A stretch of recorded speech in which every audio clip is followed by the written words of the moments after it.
Perfect. Okay. Hello, everyone. Today is April 2nd, 2021. My name is Abigail Jones, and I'm currently interning with the Samuel Proctor Oral History Program.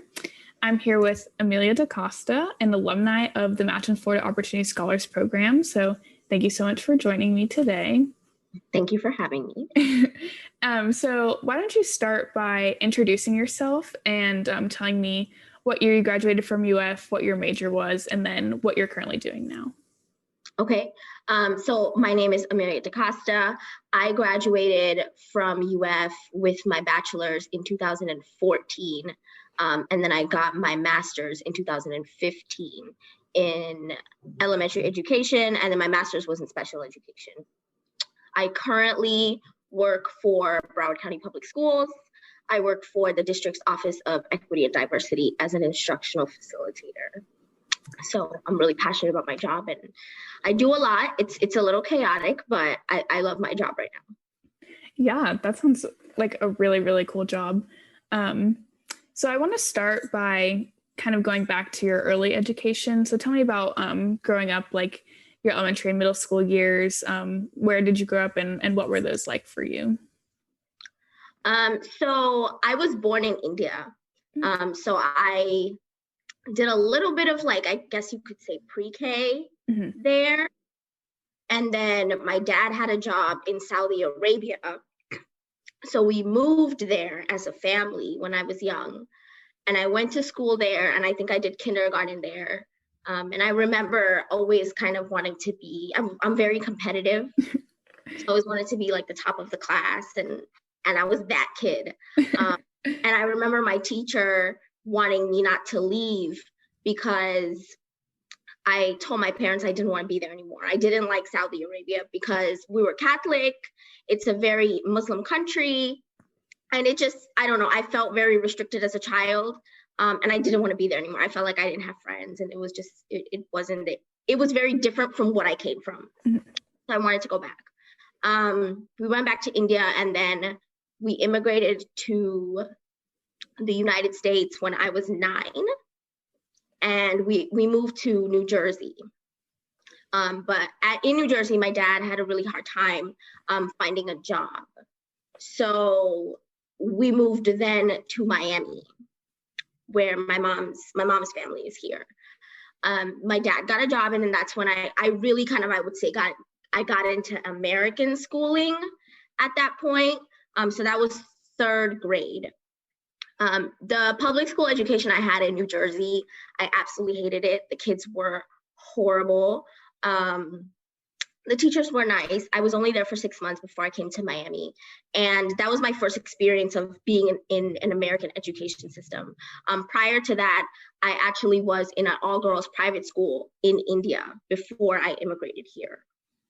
So very, very different experiences. I went from being, in a class with all girls, and mostly all of them look like me, to a totally new space in New Jersey. And I had a very, very hard time fitting in. I was bullied a lot. And then at that point, I moved to Miami and I was going into 4th grade.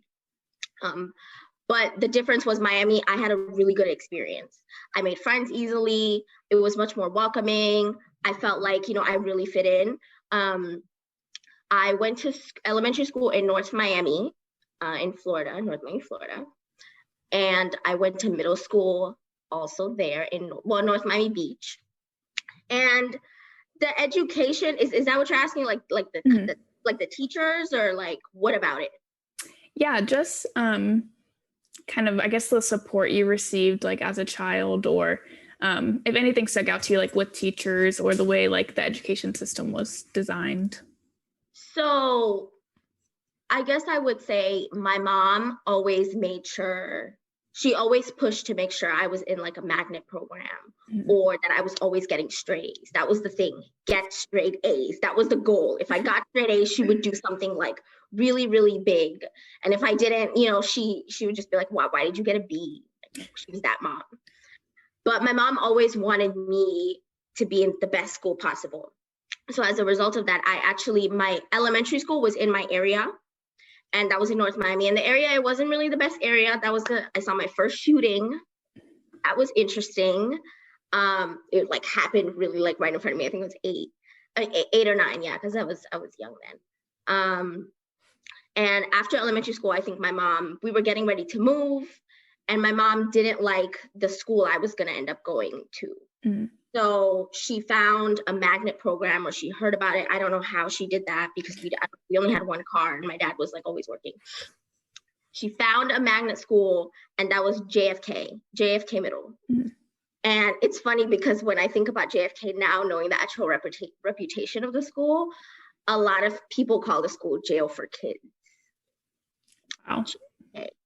But I was in the magnet program of JFK. So that was, to her, that was okay. That school was actually out of my area. So I had to apply to go there. I guess it's like the older form of school choice, what we call school choice now. It was kind of, and then from there, I went to NMB, which had a magnet program as well. And it was focused in like biomedical science, engineering, something like that program, some STEM thing. And the classes included biomedical science classes, chemistry. We were able to take calculus. The school itself, it was in a rough area, or the school was, there was shootings, and that was like a common thing. But it was better than the school I was zoned to go to. Mm-hmm. So, but in high school, I would say there were definitely like a few teachers that really, really supported me in making college realistic and making it feel like, okay, this is actually something you can do. Because I remember, being an immigrant and my parents didn't go to college, it was something my mom always wanted me to go. Like, that's why education was really important to her. It was like, I didn't go to college, but you're going to go to college. So her really making that a priority, and then having certain teachers, like I remember my calculus teacher, he would come in on Saturdays, bring us breakfast. Mm-hmm.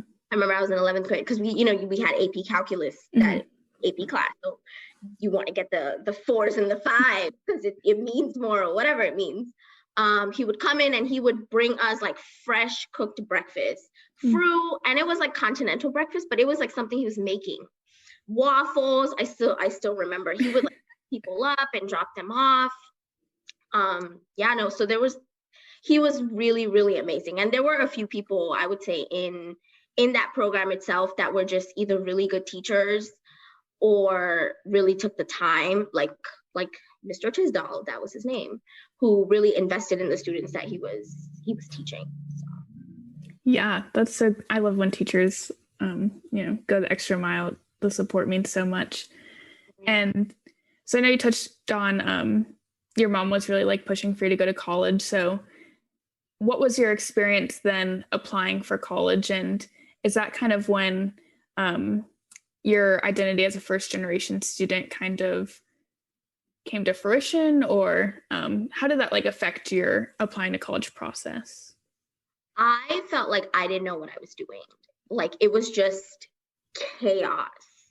And I was in an environment, because I was in the magnet program, where other people were also applying to college. I knew I wanted to apply to college, but I didn't think I could afford it. So my biggest concern was actually affording going to school, because I was like, yeah, I'm smart, but what does it matter if I can't pay for it? And, my parents didn't have the money. So I knew that, and I knew I would have to probably take out loans. And my mom always told me, don't worry about the money. But I was always worried about the money. And that's really what guided my decisions as far as applying. I tried to stay local. I tried to stay in Florida. I remember we have I think all high schools have, like, it was called a CAP program or a college something program, where it's like office in the high schools that help. I remember going to them a lot, but I did anything and everything I could possibly apply for. Anything and everything. I remember there was, I signed up for the military. I weigh like 100. I now weigh 125 pounds. 30 years old. I signed up for I signed up up for anything that was going to give me money to go to college because I've heard about loans and I was like, I don't want that. I don't know like what's going to happen. Like that was just a whole other situation. So I'm sorry. I feel like I'm getting off track. No, this is great. Okay. I don't know. I lost it. It's sorry. Yeah. So I feel like I have ADD. So like it comes and goes. That's no, I totally understand. I start rambling all the time. I guess actually speaking of ADHD, that brings me to what I was going to say. That's funny. One thing I will say is my schools, my education, being an educator now, I can really say this in understanding the concept better. I didn't get the highest quality of education I could have got in my K-12 experience. So I got some good classes and I got some really good experiences, but at the same time, when I got to UF, I did not feel prepared for the curriculum that I was going to experience. I didn't have SAT prep classes. I didn't know that was the thing. Me taking the SATs was like, I have 2 waivers. This is it. Like you take it once, you take it again, and, the best. I did the same thing with the ACTs. So the resources wise, I think the schools were, my high school was helpful in that, if you apply to this scholarship program, they may give you money. So apply here. And that's basically what I did. It was like anything that was going to get me money, I was going to apply for it. There was one program, I cannot think of it right now, but it's like a group of people, Posse. Have you heard of Posse? I haven't. So there's something called a Posse Foundation. And the concept is you send a small group of either minority, first generation, marginalized group of young adults to college. And the idea is that you send them with a group of people so that they have, a community. Yeah. And they just brought it to Miami. I remember Posse Miami, you can Google it. It's like this huge thing now. It's in Brickell, it's in this fancy building. And they had a recruitment process. And I made it all the way through. And they offered me scholarship money to go to Mount Holyoke. It's an all-women's school. And I was like, I think I was one of the 2 people that got offered the scholarship to go for the program. And I remember talking to my mom and I was like, yeah, this is money, but I don't want to go there. I don't really want to go there. I don't know why. I don't know. It was like, I don't know. I don't know. It's too far. I don't know. It was because it's out of Florida. Okay. Yeah, I've never heard of it. Yeah, it's an all women's college, but it's highly ranked. It's a great school. Apparently, they were willing to fund tuition and books. But to me, it was still, I don't know, it wasn't enough. It wasn't enough to make me leave and go all the way there. And I just didn't feel comfortable. And I remember my mom saying, if you don't want to go, don't go. Don't force yourself to go. And at that point, I hadn't gotten the FOS letter yet. So I'm still kind of like, okay, where am I going to go? USF offered me a lot of money. So I was like, okay, maybe I'll go to USF. offered me a little bit of money, but I was like, I can't afford you. You're private. It costs too much. Then the Holy Grail letter came. And I remember my mom reading it to me and I'm like, she's reading it wrong. She's reading it right. Stop it. And she reads it and I'm like, no, I don't believe you. So sorry, I got on another tangent. But No, that's great. Yeah. So how did you find the MFOS program or during the applications? I did it. Okay. They found you. Right. This is when this is before I think they had the lottery system. No, yeah, I got the letter. I didn't apply or anything. It was just this letter that said I think I still have the letter. I'm that person. I still have my preview bag. I still have my letter. It's in the drawer. But yeah, no, it's a letter and it just says it basically says your full 4 years is paid for. And I thought my mom was lying. I was like, you can't read. No, you're reading it wrong. They're not just gonna give me money. Yeah, that's so awesome. Great letter to receive at any point. So then transitioning, coming to UF and joining, or being, obviously you're already in the MFOS program, but, coming to school and being a part of it, how did that benefit you when transitioning to college? The program was phenomenal, but I still think the transition, it was just such a huge change, because I didn't know what I was going into an unknown. I was literally going into uncharted territory for me. I remember going up for preview, and I went to preview by myself because we couldn't afford to get my parents to also come with me. Like, my mom couldn't afford to take off. My dad drove me up, but I actually ended up going to preview by myself. And I remember seeing all of these people and their parents there. And like, their parents were super sweet and super nice. But no, it was a very isolating experience. It wasn't until, I would say, I started my first year Florida class, like I connected with my mentor. That's when I felt like, okay, I have people I can reach out to. And that's actually one of the biggest things I tried to do once I got there, was I started looking for a community. I didn't realize I was doing it, but now in hindsight, when I reflect, I realized I was really just looking for a community, and I really looked up to my mentor. I wanted to be a first year Florida peer mentor. I wanted to do that. I ended up doing that. Like, it was like, I started to see, I wanted to see who I wanted to become, because that wasn't something I was expecting to happen. It's kind of weird to explain. It's like, you hear, oh, you go off to college and find out about who you are. But that's not something I ever understood. And it never made sense to me. Like, why would you go off to college to figure out who you are? And my parents never talked to me about it because they couldn't prep me for that either. So the transition to college, I would say, was definitely a little isolating. I did have my boyfriend at the time, who also came from my high school. Like, we both ended up, but he was the only person that was there. Like, that from back home. Like, that was it. It wasn't anyone else. So. Yeah. I know people who out of state, like, not knowing anyone. I'm like, so the bravery of that is just right. blows my mind. It's you're fresh out of high school. Like, I don't know. Yeah. I'm too old now. Now I feel like, okay, that's a lot. Like, I watch way too many crime shows to do that. Oh yeah, I get the feeling. Yeah.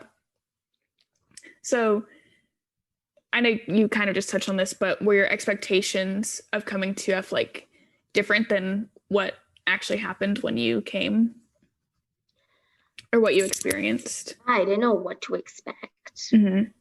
I'm going to be very, very transparent here. I saw a lot of white people, and that, like, it took me by surprise, because remember, I'm coming from NMB. NMB is straight Haitian. It's predominantly Haitian. So, and then before that, I was in India, right? So it was like, it was a culture shock for me. I was like, whoa, okay, like, I've seen it in the movies. I didn't know this was a real thing. Like, I thought this was something I saw in the box on TV, my American movies, that's it. So that was a huge culture shock to me. The level of just wealth that people had, the resources, it was very, very overwhelming. But at the same time, I also felt very privileged to be there. And I was so grateful. Like, I remember just being very, very grateful to even have the opportunity to be there and to learn. Like, I remember having an argument, a debate. I'm sorry. It was a debate in my ENC 1101 class. And the young man, we were arguing, the debate topic was affirmative action. And I'm like, it's like me and another person. Yeah. And he's like, full on, he's against affirmative action, and he doesn't feel like it's fair. And that was kind of his stance. And then I remember internalizing that as, well, maybe, I don't deserve my scholarship. Like, maybe I'm just here, like, because I'm poor, or because I'm of color. Like, I don't. And I remember starting to internalize that. It was hard to get over that. I think it took me a while to really pass that. When I changed my major and I changed into elementary education, that experience was certainly, I would say, problematic. I definitely had like negative experiences with peers. There was like one or two people. It was me and the Black girl Janae. That's it. And everybody else was white. Yeah. And every time we talked about race, like, it was just awkward. We were friends. We became really close. We would always sit together. You know, it just became awkward. So I think outside of the racial tension of UF and just like that, the problematic things, I think within, you know, its structure. Aside from that, it was a beautiful school. I got involved. I joined a sorority. That was great. I think my sorority is really what makes me treasure UF the most, aside from FOS. Because I really got highly involved in the involvement land. I really did. Yeah. Right. So, but I don't know if you have a question about that, so I don't want to start talking about that yet. Yeah. Well, I was going to ask what you're involved in besides MFOS, but yeah, I think involvement culture at UF is something, it just continues to grow and it's really interesting. So yeah, I guess like what else were you involved in? Or I know you just touched on that a little bit, but. So my freshman year, I joined Theta Nu Xi multicultural sorority. And I pledged and I crossed my freshman year. And I got heavily involved in my sorority as far as, because I finally felt like I found a home of other women that thought similarly as me. And those were the people that they ended up being my roommates. Like that was my community. I got involved. I became president at one point. I became the new member educator at one point, where I was recruiting people, you know, into the organization. I got involved in Greek life. I became a Greek ambassador. I served on the executive boards of our Greek council, the multicultural Greek council. Yeah, I served on the executive board of that. And then I also try to get involved in the first generation student organization. So I served on the transitions committee. I'm still friends with a couple of those people. Some of them were at my wedding in January. That's how I met my little, who was basically my maid of honor through FGSO. I don't know if it's called FGSO. First generation student, or I don't know. They changed the names. I don't know. Yeah. No, that's really cool. I love hearing stories about people who have been friends since college and like lifelong friends. Never be me. Yeah. So, you know, kind of looking back on your UF experience, is there anything that you wish you would have done while you were a UF student, or like anything you would have done differently? I definitely would have done study abroad. Definitely would have done that. I don't know, the travel bug really hit me, or is it so much now? Yes. So I really wish I did study abroad. I wish I also had the academic support of really learning how to study, if that makes sense. Like I realized way too late I had ADHD, and that's why I really couldn't concentrate on studying, because that's something I never really had to do. So when I changed I was originally an engineering major. I was an engineering major for 2 years, and then I switched over to education. And the education classes were a breeze, but I feel like I didn't really get the academic support, or I could have gotten more, or I could have done more, or I could have looked into it, or made the appointment, or I don't know, talked to a doctor. I don't know. I didn't know I was supposed to do that, but there was more that could have been done in that situation. So that's probably like the other thing. But no, other than that, I loved my experience at UF. I thought it was amazing, and I have post-grad depression all the time, even though it's been years. Yeah. Well, that leads me further to my next question of what resources at UF did you utilize the most to kind of help you through your college experience? Besides, well, obviously MFOS, but. I would take the Greek life, like just Greek life office in general. I remember Trisha, she doesn't work there anymore, but I really developed good relationships with the faculty there. In general, not even really just Greek life. I remember, and she's probably still works there, Christina Scott, in admissions. I became an admissions officer. She offered me, I still remember, it was my first interview. I just got to UF and I was looking to kind of get involved. I didn't know what to get involved in. And she offered me a work study position at the front desk where the cicerones, do tours. And I was like, oh, should I do it? But like, I have FOS. I was like, but it's an opportunity. But I was like, I don't want to work. Like, do I have to work? Like, I don't want to work at that point.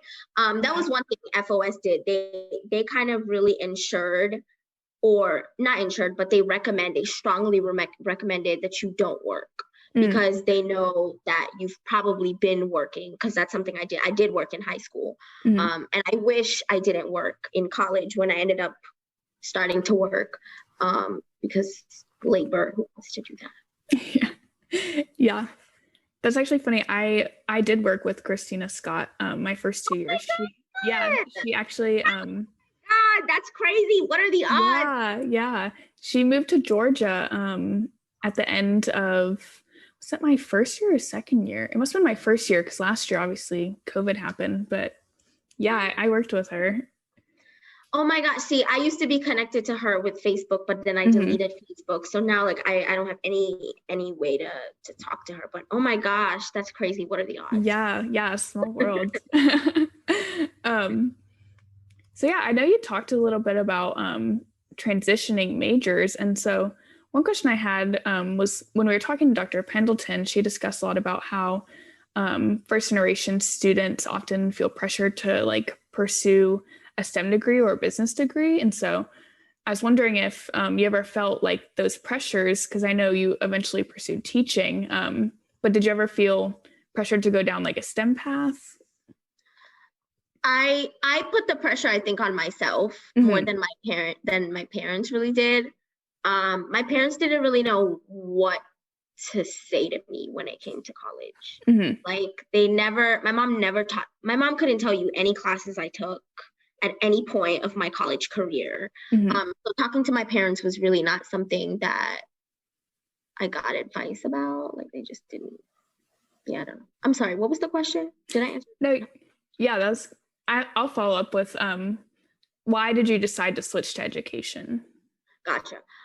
I got to a point that I just felt really defeated in engineering. I remember my advisor, quote unquote, was like, what's your plan B? Like, you should have a plan B, and it shouldn't be engineering. Or it was like something like really condescending. And that really put me off. And I was like, okay, well, and I was already at the point of really doubting myself. I was in classes with all of these really rich kids who had all these resources. They were going to all those tutoring services across the street. I forgot their name now. But I know they used to have them. Yeah. Or they were in fraternities and they had answers to all the exam questions. And it's like, I was already kind of feeling defeated about it. And yeah, it was just like, what am I really passionate about? And I remember it's not really even teaching that I would say I'm passionate about, but I'm just passionate about education, because I like there's a lot of potential in education, because I saw that, that was my experience. But it's not always the experience for people. And I think about where I would be now if I did have all of the resource, or if public education did measure up to what it could be. Where would I be now?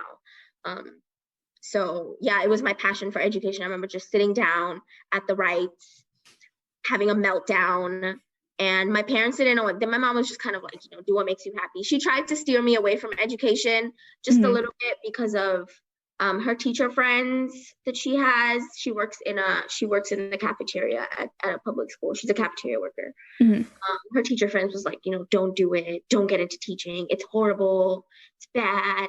They were not lying at all. But I was really passionate about education. So I think that was it. And that's why I'm getting my doctorate now. Although I'm questioning that as well. Yeah. No, you're preaching to the choir. I want to do education policy, so I definitely understand the want to make public education what it can be. Right. We need more people like that. Yes. I feel so isolated when it comes to the older generation, just like totally having taken over education. And it's like the younger people are like, we need young people to come into the profession because it's just like we need to change. And older people, it's harder to change. Don't want to change as easily. So yes, we're welcoming you. Yes, most definitely. And so now that you are a college graduate, UF alumni and teaching, what does your first generation college status mean to you now? I'm sorry. Let me think about it. Can you say it one more? Yeah, absolutely. So now that you are a college graduate and also teaching and working in education, I guess has your identity as a first generation college student kind of changed, or does it still impact your life? It absolutely impacts my life. So I think because I'm still in school, but also I see how it shows up in my workplace. So I don't teach children, but I do professional development with adults. I help manage our equity liaison program across the district.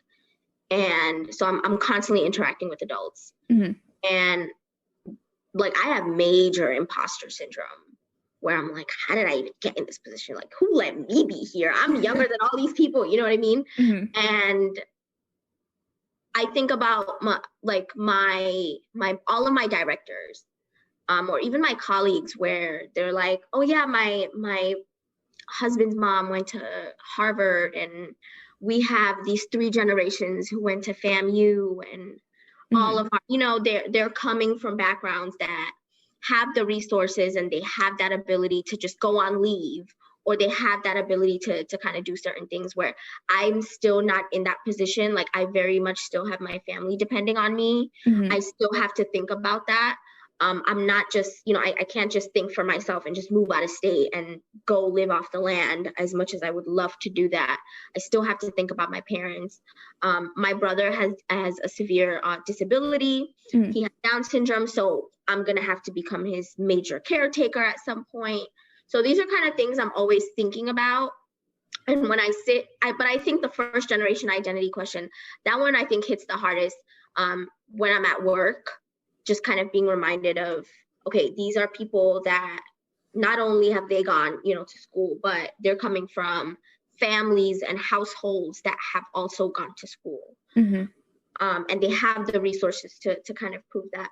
But also in my PhD classes now, it's crazy. It's just crazy how you just kind of question, like, why am I here? These people are talking like they really know what they're talking about. But the more, it's something I'm still working through as I kind of go through the process. But I think I've definitely become much more confident in my abilities and my skills. It's, I'm a work in progress. I'm not there yet. But I think about when I first started my PhD program in 2008. And I wouldn't even speak in class, even though I had all these thoughts about all these problematic things these crazy people are saying around me. To now where I'm like, I'm not afraid to disagree with the professor. And I remember it was like last class, my professor was like, I don't really have hope for Gen Z because, the younger millennial, the younger generation, they're not really ready to change. I don't know if they have it in them to make things better. And I was like, and he's like, does anyone, disagree? And I was like, and everyone's quiet. And I'm like, I disagree. Like, what do you mean? I'm like, people that literally have social media at their fingertips. Have you been on TikTok? Like, they can form movements at the snap of their finger. Like, they've done so much in such a short amount of time. And like, look at the changes that made me. I was like, look at the trial of George Floyd. Like, that would have been so much harder to gain traction before. Mm-hmm. So I think being a first generation student has also given me the confidence to where I used to see it as a weakness to now it's like, well, I've made it here in spite of everything. And, when I'm sitting in the room with my bosses, I also think, well, you're this age and I'm this age and I'm here doing this now without what you had. Mm-hmm. Even when I'm in classes, the same thing. It's like, okay, well, I'm the youngest person here and I'm a first generation college student and I'm still sitting here in the same seat that you're here in. So it's absolutely empowering sometimes. It's just, I have to, I'm still working on framing it that way. Yeah, absolutely. And how do you think MFOS, looking back, like, did that help you frame it at all? Just, I guess, having that community, was that kind of being around other people, going through the same thing? Yeah, I would say to an extent. Mm-hmm. I don't know if the program was as developed. Actually, in a way, so like my sorority sisters, my line sister, she was also FOS, MFOS. The ace of my line, she was in that first year, the first FOS at the time, year FOS started, she was in that class. So it also kind of helped me build camaraderie amongst ourselves. Mm-hmm. And even when I have newer sorority sisters now that are now joining the organization, like this year, right? And mm-hmm. they're also first generation and they're in MFOS. And it's like, we have a special connection and we have that shared identity. But I really do like how MFOS, sorry, it's because they changed like right when I graduated. So it's hard. They had the basketball games. Like they really took the time to cultivate a shared community. And even if not everyone was joining, I knew that there was someone I could go talk to. I knew I could talk to Leslie. If I couldn't talk to anybody else, I could talk to Leslie. Mm-hmm. Regardless of her last name, I could talk to Leslie. So I absolutely appreciated that. Another person from the Samuel Oral History program, Genesis Lara, I don't know if you know her. She's MFOS. So I always saw people in these leadership positions also that were also MFOS. And I think seeing that helped because it's like, okay, they can do it. I can do it. Mm-hmm. It's possible. It's feasible. I can do this. So yeah. Yeah, absolutely. Are there any other like influential people from your time at UF who like you still stay in touch with? Like faculty, you mean? Yeah. I guess like faculty, staff, advisors, anybody from MFOS. There was one person. Well, I talk to Leslie here and there, like when we connect, if she's in town and there's an event. There is a professor, but she doesn't work there anymore, and she was in the College of Education. She was the reason she confirmed my desire to go into the major. Catherine Comerford, she taught culturally responsive teaching, or it was culturally responsive pedagogy. And I remember her, she like we met up even when I got into my PhD program, and we haven't stayed in touch as much as I'd like to, but we're still we're connected on social media. Dr. Ortiz, although that we haven't connected as recently, but if I saw him like in the street, like, oh my God, that would be great. Yeah. Hello. Yeah, Dr. Ortiz is so great. I love listening to him just give his life experiences every time in class. That's genius. Yeah. So one question we're asking all interviewees is if you could describe your college or your first generation college experience in one word, what would it be? I would say phenomenal. Very cool. Well, those are all my questions, but if there's anything else you want to talk about. Oh, no, I thought that was great. How do you feel? I really, really enjoyed hearing about your experience. I really just loved hearing about the first generation college experience. It's really different from my experience. So yeah, that was great. Right. Absolutely. Okay, well, if there's anything I can help with outside, even for your education policy work that you're doing, I'm happy to help. I have resources in the district. So let me know. And you have my email. Yes, perfect. Thank you so much. You're welcome. I will go ahead and stop the recording. Weekend.